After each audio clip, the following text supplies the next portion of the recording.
धेरैजनालाई थाहा छैन होला यो के हो भनेर धेरैजना कन्फ्युज पनि भइराख्नु भएको छ होला है।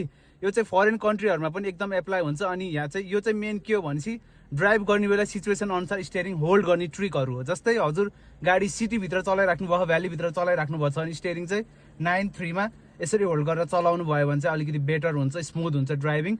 अनि अर्को अब हजुर इनकेस मोटरवे हाइवेमा चलाइराख्नु भएको छ भने चाहिँ यो 10-2 को पोजिसनमा राखेर चलाउनु भने चाहिँ एकदम बेटर हुन्छ। तर किन बेटर हुन्छ भनेपछि जस्तै अब एक्जाम्पल है, सकेसम्म त्यस्तो नराम्रो चाहिँ नहोस्। अब कहिले कहिले गाडी ड्राइभ गरिराख्नेलाई टायर अचानक पङ्क्चर भइदिन सक्छ, टायर फुट्दिन सक्छ।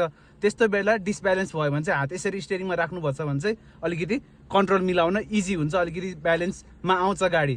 अनि यो 12 र 6 को कन्सेप्ट चाहिँ के हो भनेपछि अब अपिलहरूमा चलाउने बेला जस्तै हजुरले कुनै बेला अपिलमा चलाइराख्दा त अब ह्यान्ड ब्रेक कन्टिन्यू युज गरिरहेको हुन पनि सक्न पर्छ। अब कुनै बेला जाम पर्ला के हुन्छ, त्यो बेला चाहिँ यसरी 12 र 6 मा राखेर चलाउनु भयो भने चाहिँ अब ह्यान्ड ब्रेक युज गर्न पऱ्यो भने यसरी यता हात यता तल लगेर अब ह्यान्ड ब्रेक यसरी अप डाउन गर्न पऱ्यो भने चाहिँ होइन, अब डाउन गऱ्यो अप गर्ने बेला पनि यसरी अलिकति हातलाई प्रेसर बढी पर्दैन, इजी तरिकाले ह्यान्ड ब्रेक पनि पुल गर्न सकिन्छ, डाउन गर्न पनि सकिन्छ है। यो चाहिँ सबै स्टियरिङको सिचुएसन अनुसार ड्राइभ गर्ने कन्सेप्टहरू हो।